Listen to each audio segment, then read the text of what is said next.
Hey guys, Sean here. Welcome to the F1 Word and to the preview for the 2025 Bahrain Grand Prix, round 4 of the season. Yes, not the opening round, round 4, and hopefully a much better race than we had in Japan last week, although that's not a particularly high bar to clear. But anyway, following what was a bit of a flat race at Suzuka, which was won by Max Verstappen for the 4th year in a row from pole, it is on to the 5.412 kilometre, that's 3.36 mile, 15 corner Bahrain International Circuit for the second round of the first triple header of the year. Just the one DRS zone last weekend, but we've got 3 for this one, and they are between turns 3 and 4, 10 and 11 and down the start-finish straight. All of them, by the way, getting their own detection points. Now, on paper, and as we've seen over the years, this is a much easier track to pass on than some, with the first corner one of the best spots to make a move thanks to that long DRS stretch. However, that is followed immediately by a second zone with its own detection point, which leads up to turn 4, where we've seen plenty of action in the past as well. And if you're Fernando Alonso, you can have a go through turn 9 and switch back to make the pass into turn 10, as he did to Lewis Hamilton back in 2023. What a move that was. Oh, and there are, by the way, no major changes to the track to report at time of recording. So I've been coming to Bahrain since 2004, and yet it still feels, to me at least, like quite a new addition to the calendar. Probably in the minority there, but I'll mention it anyway. The venue initially started as a day race, but switched to become a night event in 2014, and that's when it really came alive with that famous duel in the desert between the dominant Mercedes pair of Lewis Hamilton and Nico Rosberg. Great race if you've not seen it, highly recommend.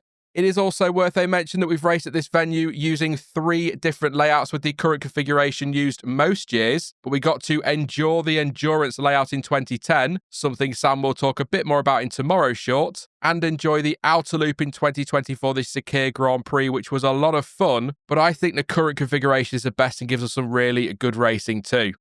All of that means the circuit in its various layouts has hosted an F1 race a total of 21 times, with 10 different drivers taking victory over the years, Lewis Hamilton winning the most with 5. And did you know that Sebastian Vettel, Lewis Hamilton and Max Verstappen share the record for the most pole positions at the track with 3 each? That is a total of 9 between them, and 9 minus 3 is 6, which just so happens to be the number of dry tyre compounds in the whole Pirelli range. Oh yes, folks, that is right, it is tyre talk time once again.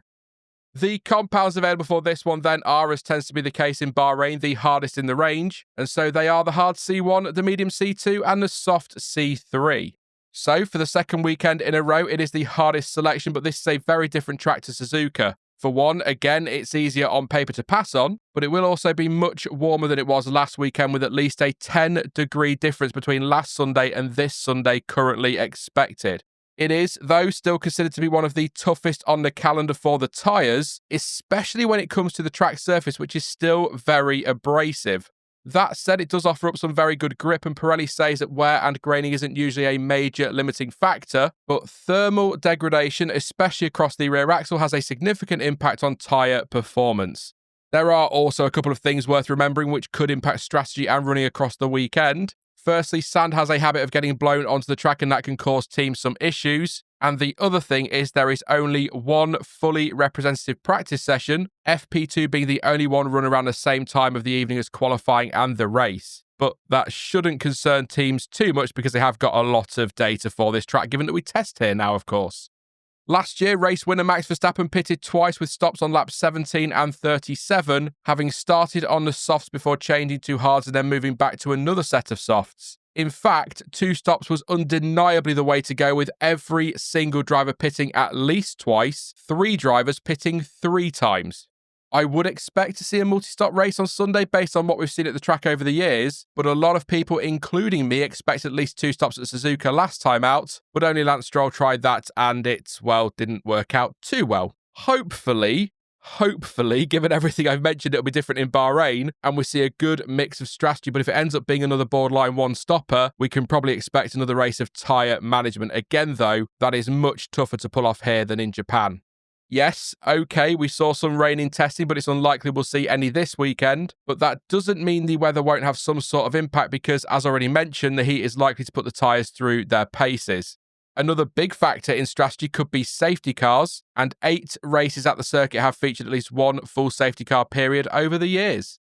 And your schedule for this one is a move away from the early races and shift towards evening races in the UK, Europe and elsewhere too for the next few weeks. That means all the action kicks off on Friday with FP1, which starts at 12:30 PM BST, and that is followed by FP2 at 4 PM. Saturday starts with FP3 at 1:30 PM with qualifying underway from 5 PM, and it is lights out for the race on Sunday at 4 PM, and once again that is in UK time. And we've also got plenty of support action in Bahrain this time around with both F2 and F3 racing this weekend. Now, before I get on to my latest round of exceptionally good predictions, let's have a run through a couple of news stories ahead of all the action in Bahrain. It's actually been a relatively quiet week, honestly, so not much here, just the two. But anyway, first up, it has been rumoured that Ferrari is set to introduce a brand new floor for Bahrain as the team tries to fix the issues that have plagued them so far this season. Formula Uno reporting that the update will provide the drivers with better stability and balance as well as improving the car's working window. However, at time of recording, there has been no confirmation from the team of the update, and La Gazzetta dello Sport has actually reported the Scuderia is split on whether or not to introduce a new floor, with the publication claiming that Ferrari's aerodynamics department are happy that introducing it would be a positive step for the race weekend, but team principal Fred Vasseur and technical director Loic Serra want to hang fire. That report has that Vasseur and Serra want the SF25's balance stabilising before such an aerodynamic change is made, so that its effectiveness could be then properly assessed. And with Ferrari to come to a decision as a team on Thursday, Friday practice could then set the stage for a comparison between the current floor and the potential new one. So I'm afraid it is a case of watch this space, but not too long to wait to find out, and it may have already been confirmed by the time this preview goes out. And with Bahrain being a known circuit and FP1 being run in unrepresentative conditions, it is the perfect opportunity for teams to use up one of their 4 mandatory rookie practice sessions, and at time of recording, 6 teams have announced that they will be doing just that. Ayumu Iwasa will get behind the wheel of Max Verstappen's Red Bull in FP1, with Dino Beganovic making his debut in an official F1 session as he takes over from Charles Leclerc at Ferrari. Frederic Vesti is taking over George Russell's driving duties at Mercedes in FP1, and Felipe Drugovich will replace Fernando Alonso on Friday at Aston Martin. Seemingly determined to drive for as many teams as possible, new Haas reserve driver Ryo Hirakawa will replace Ollie Behrman in first practice, having taken part in a session for McLaren in Abu Dhabi last year and Alpine last time out in Japan. And Williams has confirmed that Luke Browning will take the wheel of Carlos Sainz's car in FP1 on Friday. And again, that is all the confirmed changes as I sit here and record this, but there could be more, so keep an eye out for any other potential switches on Friday morning. Right then, time for me to make some predictions, and as always, please do not take these too seriously, just a little bit of fun, but if you do disagree with my picks, then you can let me know yours in the comment section down below. And last time, lots of half points with me getting the podium right, but with everyone in the wrong order, how dare they? But I was right about Racing Bulls being the 5th best team, so there's that.